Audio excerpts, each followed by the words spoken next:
మనం ఈ మనుషుల మధ్య బతకలేం. అడవిలో పోయి బతికేది మంచిది. ఎక్కడికి మావా? చూసేయలేరు వీళ్ళు మనల్ని బతకలేరు.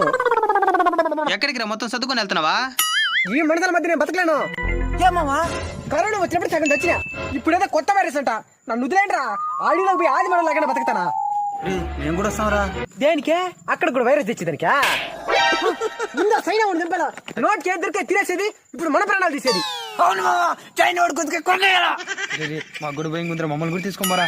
మన మనుషుల మధ్య కూడా బతకచ్చురా. ఎట్రా? ప్రభుత్వం సూచించిన విధానాన్ని పాటిస్తే. అయితే మనం పాటించిన పక్కనోడు పాటించడు. అందుకే నేను అడవిలోకి వెళ్ళిపోతా ఉండేదా. సరే మీరు ఇంతగా ఫోన్ చేస్తారు కాబట్టి రండి. రేయ్, నువ్వు ఆ కొండ మీదకి పోరా. రేయ్, నువ్వు ఆ కొండ మీదకి పోరా. నేను మాత్రం ఇంకో 4 కొండలు దాటి 5వ కొండ మీద ఉంటా.